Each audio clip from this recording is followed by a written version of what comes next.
Hi everyone, I use Photoshop Elements for a lot of my graphic work. I like it because I can use custom shapes or I can use brushes, and the custom shapes especially work great with Silouette Cameo Design Edition. So what I'm going to do is I'm going to go File, New, Blank File. Now I've got mine set up as custom 300 by 300, resolution 72, RGB color, and white background. I'm just going to click OK. This opens an area in here for me. Now I'm just going to start off by clicking here and I'm going to select a new layer. This gives me a transparent layer. Now I want to bring in a custom stamp, and this icon here is the custom stamp icon. And I've actually got some shapes for free, shapes which are actually of coffee cups.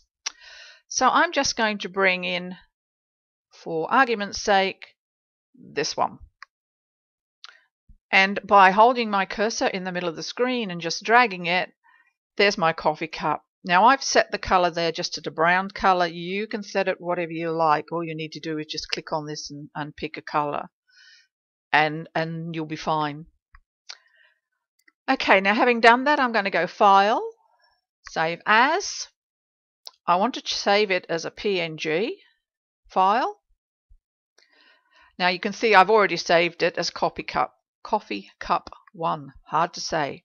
Okay, so I'm just going to save that again. Only this time I'll just make it Coffee Cup A and click Save.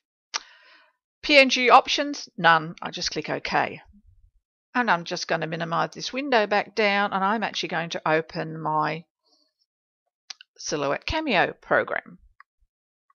So now if I go to File, Open, I'm going to click on PNG because it always comes up as Silouette.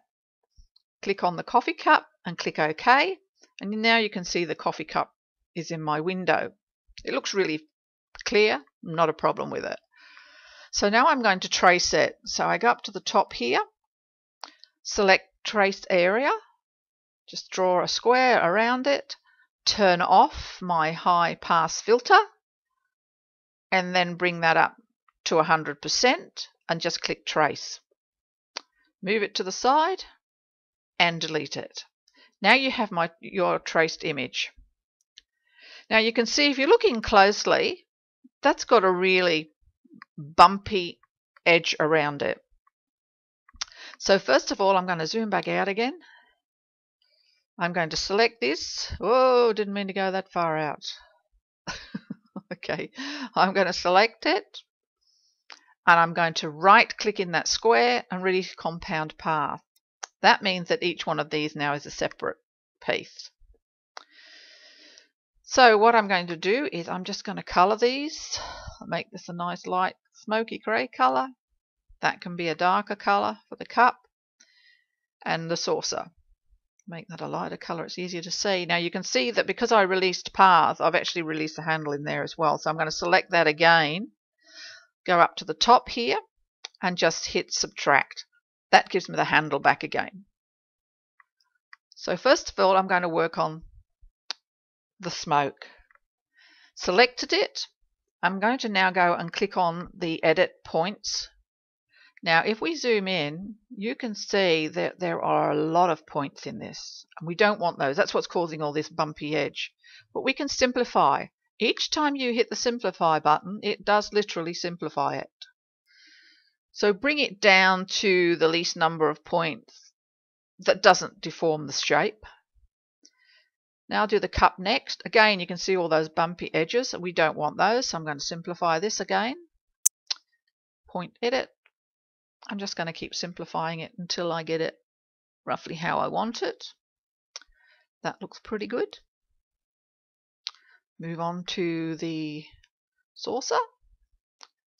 Again, point edit and get rid of some of these along the sides.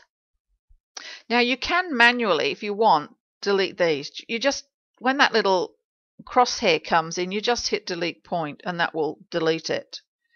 So again, I could do this one and delete the point.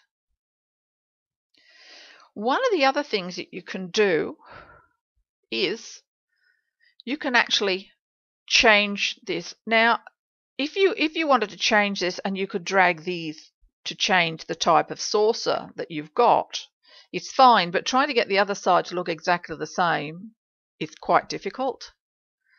You really have got to have a good eye. So I'm just going to revert that back again. What you can do is get this, grab your slice tool, hold down your shift key and get roughly in the middle and slice through it. Then I could actually delete that side and just work on this side. So I'm going to get rid of that point, get rid of that point, get rid of that point, select this and change that to make curve. Okay, now by doing that, that's also made this corner a curve, which you don't want. So we're going to click this one, this one, and go make flat. And that brings it down to being flat again. So you can see that I've actually changed the shape of that there. Now I can select it again, go up to the replicate toolbox, and I can duplicate to the right, but that just gives me another part exactly the same as what I've got. So I need to mirror it to the right. Then I can hit that a couple of times, grab the whole lot, go down to the bottom here and weld it. Now I've got a bump in my saucer, which is not a really good look, but I can get rid of that middle one and that next one, and that will bring it down flat. So we've just changed this shape to make it more like an actual saucer. So I'm going to zoom back out again. Okay, so I have one saucer and I have the smoke, all nice and edited.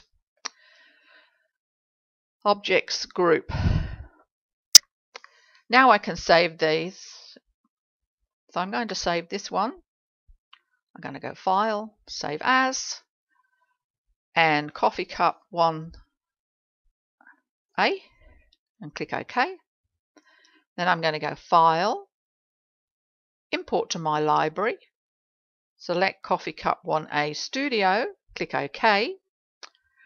Type in A1 so that I know what I've been playing around with, and select Regular Cut and click OK. Okay, so that's the coffee cup as it stands now.